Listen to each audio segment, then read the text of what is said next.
Bon, comme vous le savez, je suis en vacances parlementaires depuis le 15 août. Je suis à Uvira. J'ai fait la plaine. J'ai travaillé au niveau de la plaine.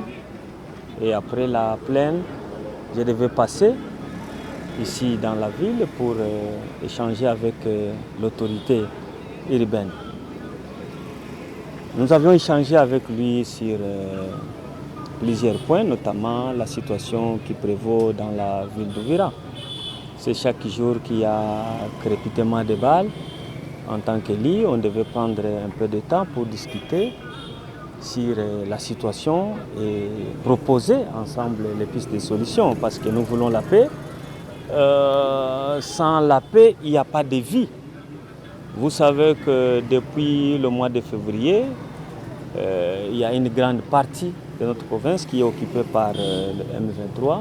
Il y a beaucoup de déplacés internes ici. On a perdu beaucoup de gens. Nous avions perdu aussi les biens. Il y a beaucoup de nos frères qui sont dans les camps de réfugiés, aujourd'hui en Tanzanie, d'autres au Burundi, au Malawi. Et nous sommes là pour travailler ensemble avec tous les leaders pour voir comment la paix, la sécurité, pour voir comment notre population peut une fois de plus vivre la paix dans notre ville. Et donc je suis là. Et je vais prendre tout mon temps pour échanger avec presque tous les membres du Conseil de sécurité. Je vais échanger avec le gouverneur qui est à Uvira, je suppose.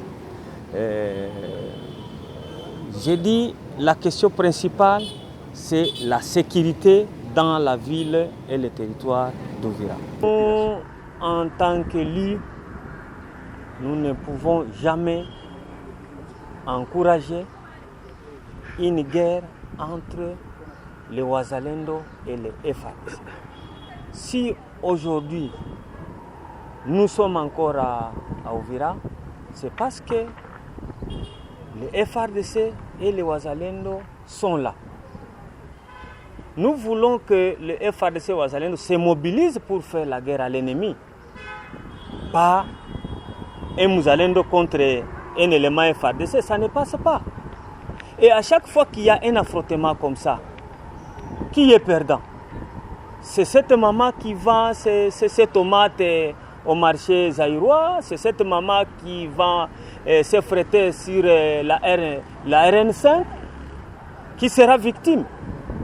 C'est pourquoi, en tant qu'élu, j'ai fait un appel au FARDC, un appel au Wazalendo, un appel de paix, un appel de cohésion provinciale. C'est ensemble que nous serons forts. C'est ensemble que nous allons gagner l'ennemi. Mais divisés, nous allons tous perdre. J'ai dit, le combat de l'honorable Claude Missaré, c'est voir la situation socio-économique de nos militaires changer. Parce que ce n'est pas normal, un militaire est au front, mais sa famille, à la maison, n'est pas à mesure de payer le loyer. Sa femme n'est pas à mesure de nourrir ses enfants. C'est un problème sérieux.